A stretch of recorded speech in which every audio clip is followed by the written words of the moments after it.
तर देवेंद्र फडणवीसांचा फलटणमध्ये सत्कार करण्यात आला। इंद्रजित नाईक निंबाळकर यांच्या कुटुंबाने मुख्यमंत्री फडणवीसांना केक भरवत वाढदिवस साजरा केलेला आहे। नाईक निंबाळकर यांच्या कुटुंबियांकडून फडणवीसांचा वाढदिवस साजरा करण्यात आला, त्यावेळेला त्यांना केक देखील भरवण्यात आलेला आहे। सुप्रिया सुळेंचं व्हॉट्सअप स्टेटस सध्या चर्चेत आलंय। रेवती आउट जान्हवी इन असं सूचक कॅप्शन देत सुप्रिया सुळेंनी एक फोटो शेअर केला। त्यामुळे सुप्रिया सुळेंच्या घरी पुन्हा लगीनघाई सुरू झाली का असा चर्चा ज्या आहेत त्या रंगलेल्या आहेत। प्रतिभा पवारांनी सोनिया गांधींची भेट घेतली। दिल्लीतील निवासस्थानी प्रतिभा पवारांनी सोनिया गांधी यांची भेट घेतलेली आहे। सुप्रिया सुळेंनी प्रतिभा पवार आणि सोनिया गांधींच्या भेटीचा फोटो आता शेअर केलेला आहे।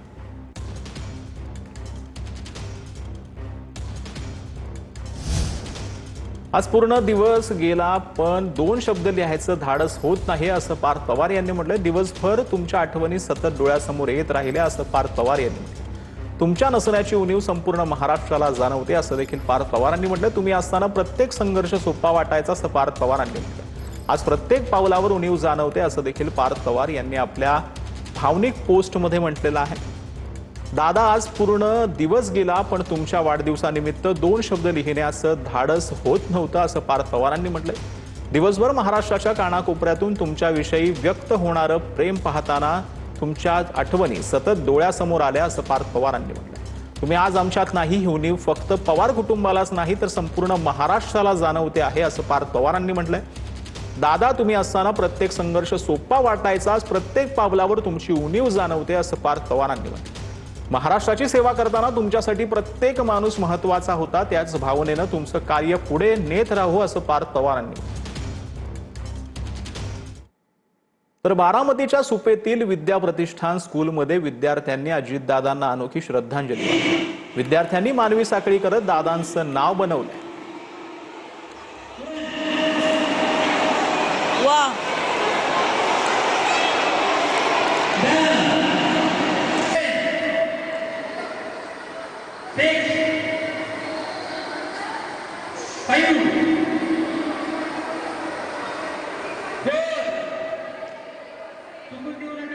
तर विद्यार्थ्यांनी अजितदादांना अनोखी अशी श्रद्धांजली वाहिलेली आहे। अजितदादांचं चित्र त्यांनी तयार केलेलं आहे आणि त्याचसोबत दादा असं विद्यार्थ्यांनी एक विविध रचना करून जे आहे ते दादांचा फोटो पाहायला मिळतो। तर अयोध्या राम मंदिर ट्रस्टमध्ये मोठे बदल करण्यात आले आहेत। आता 5 संतांवरती धार्मिक कार्याची जबाबदारी सोपवण्यात आली आहे। मुख्य कार्यकारी अधिकाऱ्यांची नियुक्ती सध्या पुरती स्थगित करण्यात आल्याची देखील माहिती मिळते। राम मंदिर ट्रस्टमध्ये आता बदल झालेला आहे। 5 संतांवर धार्मिक कार्याची जबाबदारी जी आहे ती असणार आहे। तर अभिनेत्री दीपाली सय्यद यांच्याकडून जंतर मंतरवर झालेल्या लाठीचार्जचा निषेध करण्यात आलाय। तरुणांनी विरोध करावा पण सार्वजनिक संपत्तीचं नुकसान करू नये अशी प्रतिक्रिया दीपाली सय्यद यांनी दिली। सगळ्यात आधी ज्या पद्धतीने विद्यार्थ्यांवर मारहाण झाली आहे, ज्या पद्धतीने पोलिसांनी लाठी चार्ज केलाय, त्या गोष्टीचा मी निषेध करते, मनापासून निषेध करते।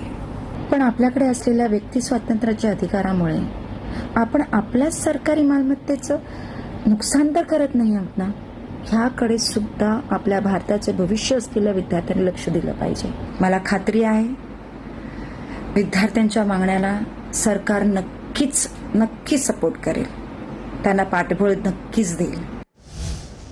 तर मोशी कचरा डेपो दुर्घटनेत मृतांच्या वारसांना आर्थिक मदतीचं वितरण सुरू झालेलं आहे। पिंपरी चिंचवड पालिकेकडून प्रत्येकी 10 लाखांची मदत देण्याच्या प्रक्रियेला वेग आलाय। सनी माने, राहुल गायकवाड, वामन कजवे आणि अक्षय सावंत यांना मदत जाहीर करण्यात आली आहे। तर उर्वरित 5 मृतांच्या वारसांची कागदपत्र पडताळणी करून मदत दिली जाणार असल्याचं देखील सांगण्यात आलं।